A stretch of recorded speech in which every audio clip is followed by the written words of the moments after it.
जरा सोचिए, अगर एक दिन सुबह आप नींद से उठें और अपने कमरे में खुद को न पहचान पाए, आईने में देखें, चेहरा वही हो लेकिन आंखों में कोई और बस गया हो।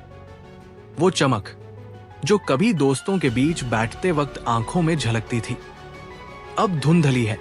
वो आवाज जो कभी खुलकर हंसती थी, अब धीरे बोलो की चेतावनी से थरथराती है। वो कदम जो कभी बिना बताकर बाइक उठाकर कहीं भी निकल जाते थे, अब पूछने से पहले रुक जाते हैं और फिर निकलते ही नहीं। क्या ये बदलाव परिपक्वता है या चुपचाप हुई एक हत्या?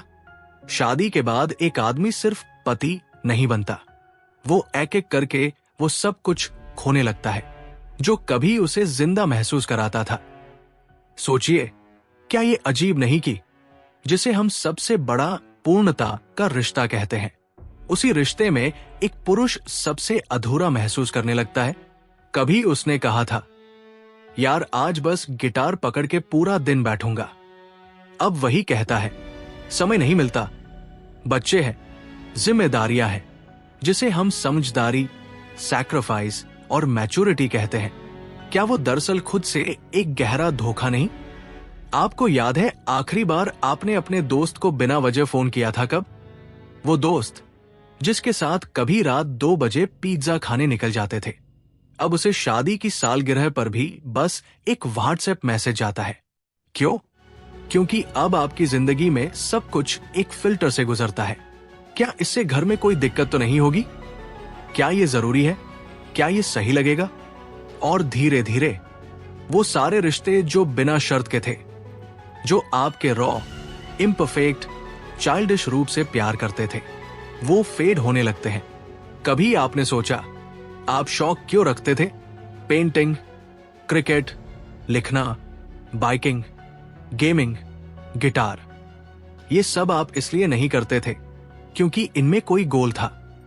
आप करते थे क्योंकि ये सब आप थे। अब इन्हें छोड़कर आप क्या बचा पाए हैं? एक्सेल शीट्स, सब्जियों की लिस्ट, बच्चे की स्कूल मीटिंग, एक वीकेंड जहां थोड़ा मी टाइम मांगना भी सेल्फिश लगता है। कब हुआ ऐसा कि आपके सपनों को नॉन एसेंशियल घोषित कर दिया गया? और सबसे अजीब बात यह है कि कोई इसे सामाजिक प्रगति मानता है। अब तुम जिम्मेदार हो गए हो, अब तुम मैच्योर सोचते हो, अब तुम फैमिली फर्स्ट इंसान हो। पर क्या मैच्योरिटी का मतलब खुद को खो देना होता है? नीच ने कहा था, He who has a why to life can bear almost anyhow। पर जब आपका why ही कोई और तय करने लगे तो आप बस हाउ जीते हैं, और वो भी थके हुए। क्या ये सब बदलाव जरूरी थे? शायद कुछ हाँ, पर क्या सब? क्या सच में आपको अपने दोस्तों से इतना दूर होना पड़ा? क्या आपके शौक इतनी बड़ी लक्ष्मी थे कि उन्हें दफना देना ही एकमात्र विकल्प था? या फिर ये सब धीरे धीरे हुआ, इतना धीमे कि आपने विरोध करने का वक्त नहीं पाया? आप सोचते हैं सबकी यही कहानी है तो क्या फर्क पड़ता है? पर फर्क यही है, अगर सब एक जैसे मर रहे हैं तो क्या वो मौत कम अकेली हो जाती है? आपको कैसा लगे अगर कोई आपसे कहे तुम अब भी वही हो, बस तुम्हें याद नहीं? तो क्या शादी के बाद एक आदमी की पहचान वाकई बदलती है या उसे बदल दिया जाता है धीरे धीरे, अनकहे, बिना विरोध के? और अगर ऐसा है तो ये सिर्फ एक सामाजिक बदलाव नहीं, एक गहरे आत्मिक अलगाव की शुरुआत है। पर क्यों होता है ऐसा? कौन सी अदृश्य ताकतें हैं जो एक पुरुष को खुद से दूर कर देती है और ऐसा करते हुए उसे महसूस भी नहीं होने देती? तो क्या शादी एक जाल है? नहीं, लेकिन यह जरूर कहा जा सकता है कि शादी एक ऐसा सामाजिक निर्माण है जिसमें एक व्यक्ति, विशेषकर एक पुरुष, अपने आप को धीरे धीरे मिटाने लगता है। वो जो पहले था वो धीरे धीरे एक भूमिका में ढल जाता है, एक पति, एक प्रोवाइडर, एक जिम्मेदार प्राणी। और हैरानी की बात यह है कि वो इसे अपनी खुशी मानकर स्वीकार भी कर लेता है। अर्थशास्त्री और दार्शनिक एडम स्मिथ ने इनविजिबल हैंड की बात की थी। कि कैसे समाज एक अदृश्य हाथ से नियंत्रित होता है, पर उस अदृश्य हाथ का दबाव एक पुरुष की आत्मा पर कितना गहरा होता है, ये शायद ही कभी समझा गया हो। नीच कहते हैं, He who has a why to live for can bear almost anyhow। लेकिन शादी के बाद एक पुरुष के वाई, उसका अस्तित्व, उसकी प्रेरणा उसे खुद नहीं मिलती, बल्कि दी जाती है। तुम्हें अब अपनी बीवी और बच्चों के लिए जीना है, जैसे ये एक आदेश हो। जीन पॉल सरतरे के बैड फेथ के सिद्धांत को याद कीजिए। जब कोई इंसान अपने वास्तविक आत्म को छोड़कर किसी सामाजिक भूमिका में इस कदर समा जाता है कि वो उस भूमिका को ही अपना सत्य मानने लगता है, शादी के बाद बहुत से पुरुष इसी बैड फेथ में जीने लगते हैं। वो अब सिर्फ एक पति है, प्रोवाइडर है, एक फ्लैश एंड ब्लड इंसान नहीं। अब सोचिए, जब एक इंसान अपने सपनों, अपने दोस्तों, अपने जुनून को धीरे धीरे त्याग देता है, तो वो किसके लिए जी रहा है? क्या ये त्याग प्रेम है या बस एक कंडीशनिंग? कार्ल जंग कहते हैं कि यदि आप अपने अनकॉन्शियस को कॉन्शियस नहीं बनाते, तो ये आपकी किस्मत बनकर आपको निर्देशित करता रहेगा और आप इसे भाग्य कहेंगे। शादी के बाद जो बदलाव होते हैं, दोस्त धीरे धीरे गायब हो जाते हैं, हॉबीज को बचपना या गैर जरूरी कहा जाने लगता है, रात देर तक बाहर रुकना गैर जिम्मेदाराना हो जाता है। ये सब एक अनकॉन्शियस कल्चरल प्रोग्रामिंग का हिस्सा है। जब एक पुरुष क्रिकेट छोड़ देता है, गिटार दबा देता है, बाइक से दूरी बना लेता है, तो वो कोई समझौता नहीं कर रहा होता, वो अपने अस्तित्व का एक हिस्सा गवा रहा होता है और वो समाज से यही सीखता है कि ये सही है, सभ्य है, परिपक्वता है। आर्थर स्कोपेनहॉर ने एक बार लिखा, marriage is a trap that nature sets for us for the continuation of the species.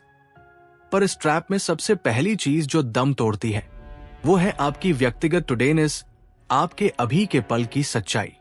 शादी एक व्यवस्था है, लेकिन जब वो व्यवस्था पहचान की चोरी बन जाती है, तो ये एक मनोवैज्ञानिक शोषण बन जाती है।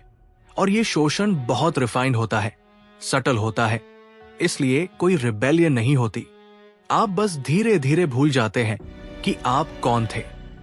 विक्टर फ्रैंकल ने कहा था कि मनुष्य का सबसे बड़ा उद्देश्य अर्थ खोजना है, लेकिन शादी के बाद अक्सर अर्थ नहीं मिलता, बल्कि कर्तव्य मिलता है। और जब अर्थ नहीं होता, तो जीवन एक बोझ लगने लगता है, एक टू डू लिस्ट जिसमें टिकिंग नेवर एंड्स। अब एक सवाल उठता है, अगर किसी चीज से आपकी पहचान मिटने लगे, तो क्या वो प्रेम हो सकता है? क्या ये प्रेम है या एक रोल प्ले? ये सवाल इसलिए जरूरी है क्योंकि इसी सवाल में उस अधूरी आजादी की झलक है जो शायद आपको कभी मिली ही नहीं। शादी कोई पिंजरा नहीं है, लेकिन जब वो आपकी आत्मा के स्वर को धीमा कर दे, जब वो आपकी हंसी को दबा दे, जब वो आपकी फ्लाइट को एक ऑब्लिगेशन में बदल दे, तो फिर सवाल उठता है, क्या ये आपका चयन है या कंडीशनिंग का परिणाम?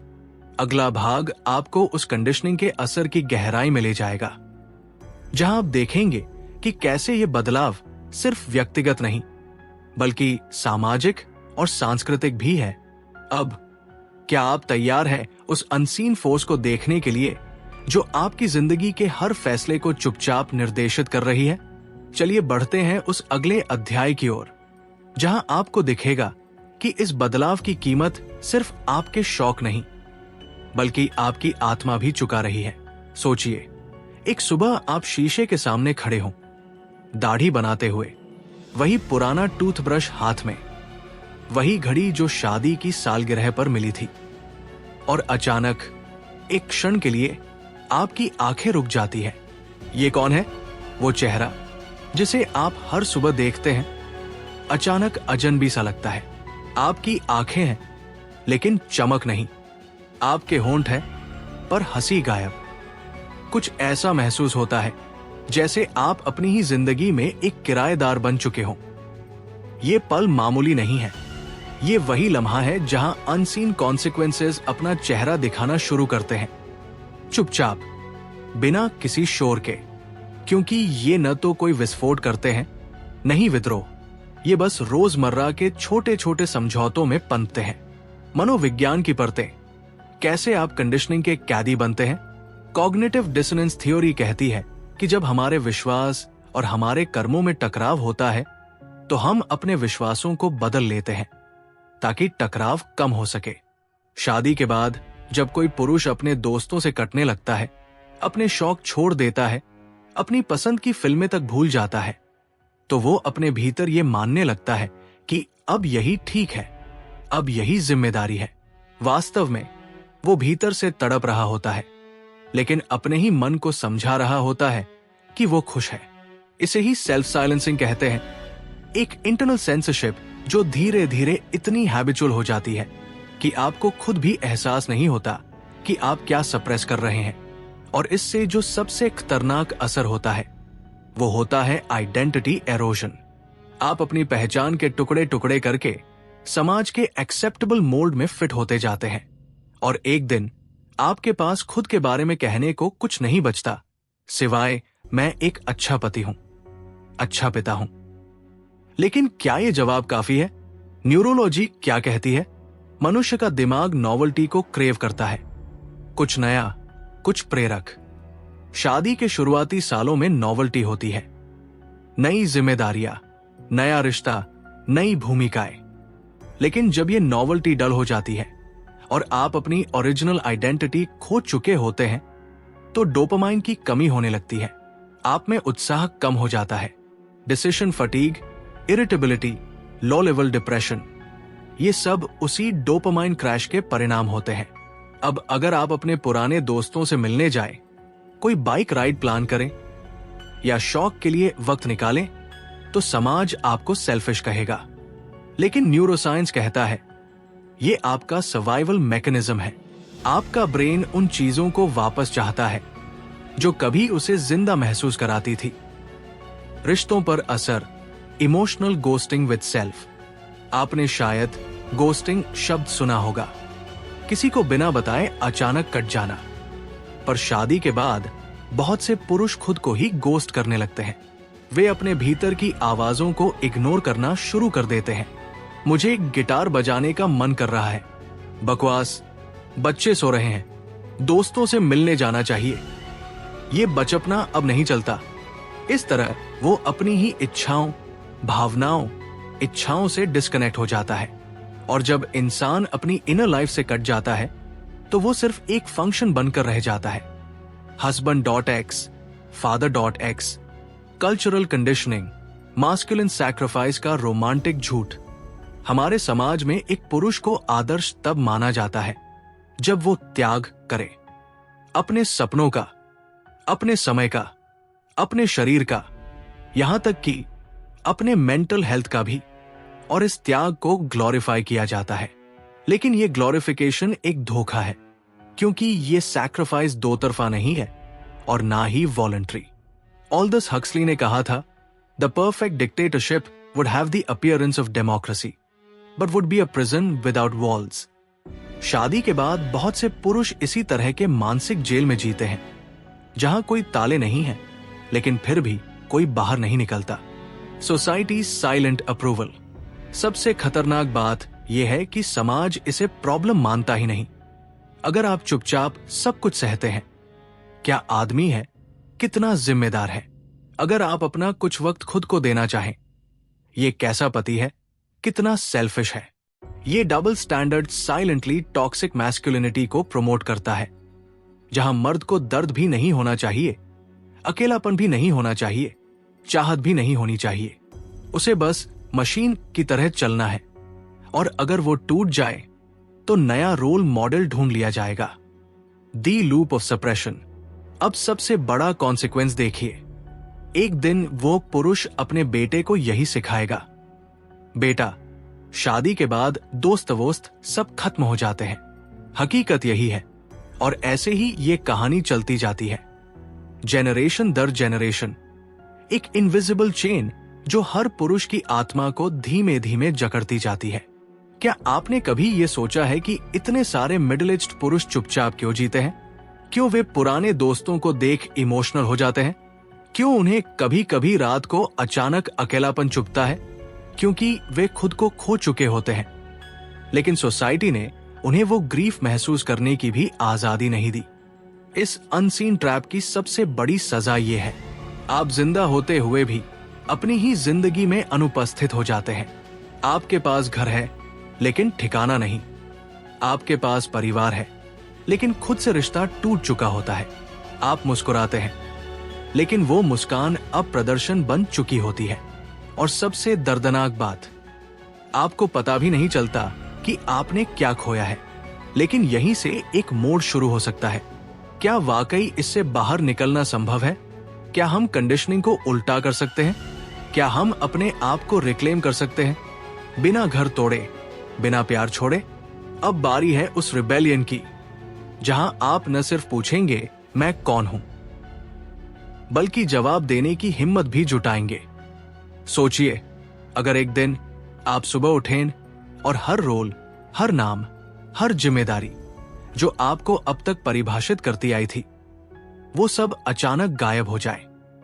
ना आप किसी के पति हैं, ना किसी के पिता, ना किसी बॉस के अधीन, ना किसी परिवार के प्रति जवाब दे।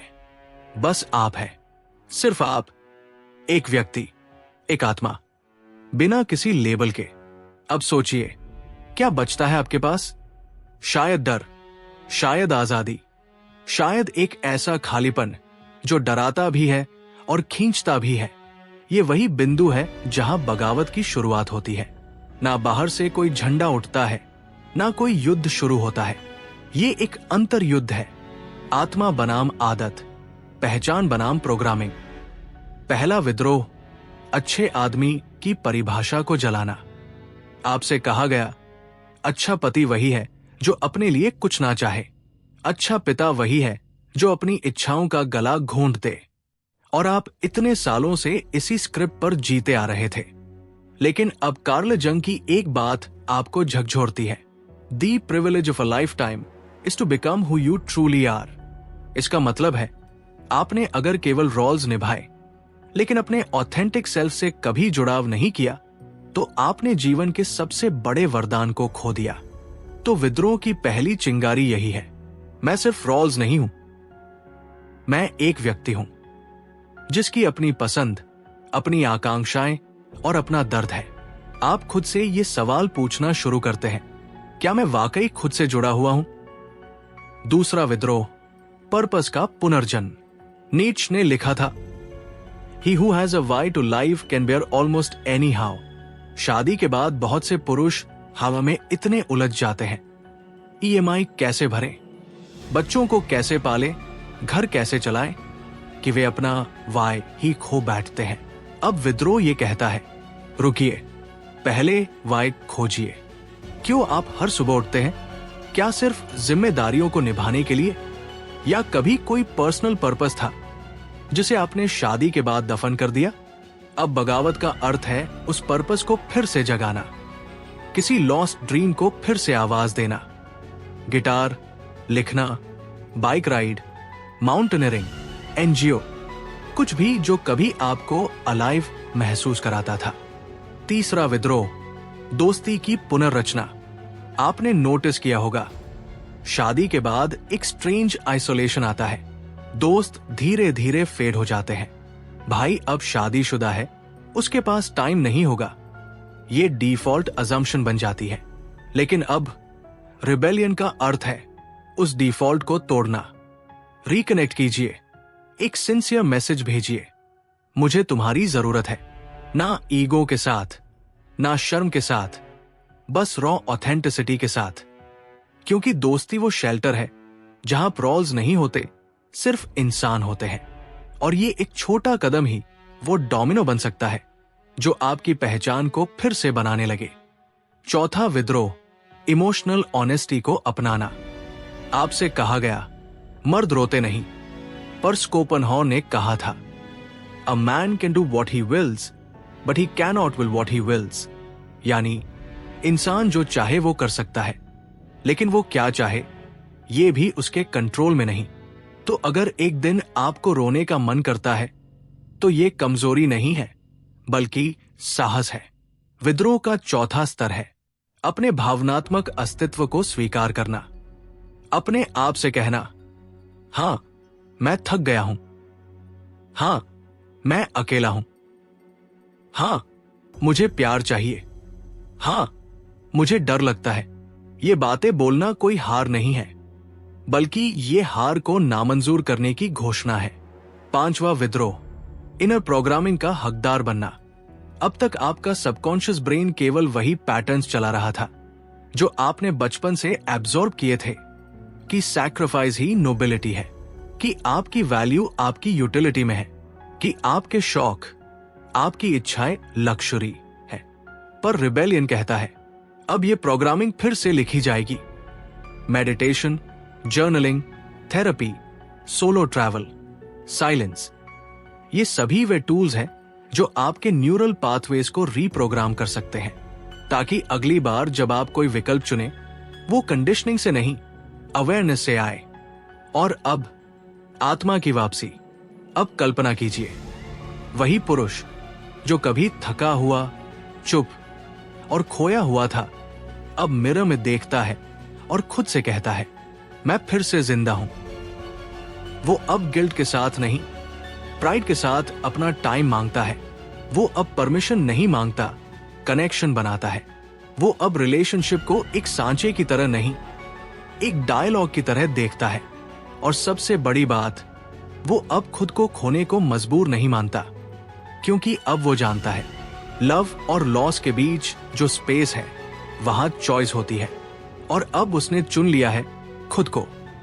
जरा सोचिए, अगर आपसे आपकी सारी जिम्मेदारियां छीन ली जाए, ना कोई घर, ना कोई परिवार, ना कोई सामाजिक पहचान, आप बस अकेले हों अपने भीतर, तो क्या बचेगा? कुछ नहीं, या शायद सब कुछ, क्योंकि इसी शून्यता में एक ऐसा रहस्य छिपा है जो जिंदगी की सबसे कड़वी और सबसे करुणा भरी सच्चाई को उजागर करता है। आपका अस्तित्व किसी के लिए जरूरी नहीं है, लेकिन फिर भी ये अनमोल है। जीवन की सबसे गहरी त्रासदी, हमारा अधिकांश जीवन इस विचार के इर्द गिर्द घूमता है कि हम किसी के लिए कुछ है। पति पत्नी के लिए, पिता बच्चों के लिए, बेटा मां बाप के लिए, कर्मचारी कंपनी के लिए, दोस्त किसी और की कहानी में सहायक पात्र। लेकिन एग्जिस्टेंशियल थिंकर्स जैसे जीन पॉल सरतरे ने बहुत पहले ही चेतावनी दी थी, man is nothing else but what he makes of himself. और यही वो मोड़ है जहां आप समझते हैं, आपने अब तक जो भी भूमिका निभाई, वो सब एक्सटर्नल स्क्रिप्ट्स थे। असल में आपने कभी खुद को लिखा ही नहीं। अब सवाल उठता है, क्या आपने कभी अपने लिए जिया है या बस निभाया है? प्यार जो धीरे धीरे ओनरशिप बन जाता है। शादी एक वादा है साथ निभाने का, लेकिन धीरे धीरे ये वादा एक ओनरशिप में बदल जाता है। अब तुम मेरे हो, तुम्हारा समय मेरा है, तुम्हारा आत्म बलिदान मेरी सुरक्षा है। और बिना कोई क्रांति, बिना कोई विरोध, आप हर दिन थोड़ा थोड़ा करके खुद को खोते जाते हैं। लेकिन फिर विक्टर फ्रैंकल की आवाज आती है, between stimulus and response there is a space, in that space is our power to choose our response. और आप महसूस करते हैं, शायद अभी देर नहीं हुई है, शायद आप इस स्पेस को रिक्लेम कर सकते हैं। अंतिम मोक्ष, मीनिंग को खुद गढ़ना। अंत किसी भी इंसान की सबसे बड़ी भूख मीनिंग की होती है, लेकिन आपने ये मीनिंग आउटसोर्स कर दिया। शादी को मीनिंग बना लिया, समाज की एक्सपेक्टेशंस को मीनिंग मान लिया, सैक्रिफाइस को नोबिलिटी समझ लिया। अब समय है कि आप अपना मीनिंग खुद परिभाषित करें। नया अर्थ क्या हो सकता है?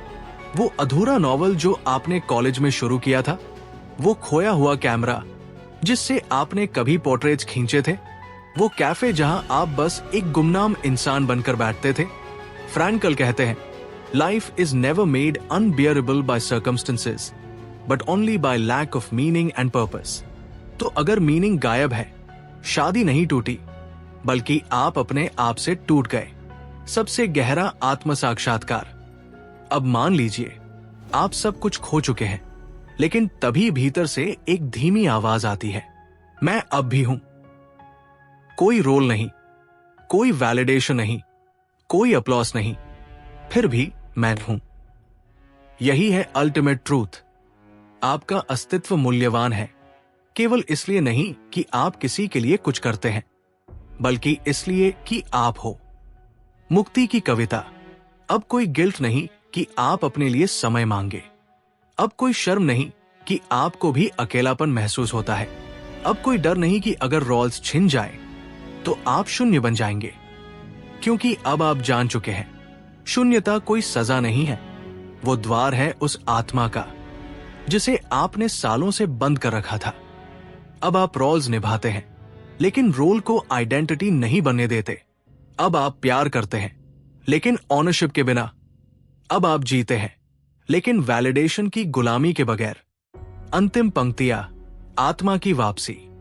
अगर आप ये पढ़ रहे हैं तो एक बात साफ है, आप जाग चुके हैं। अब आप फिर से सोने का विकल्प नहीं चुन सकते।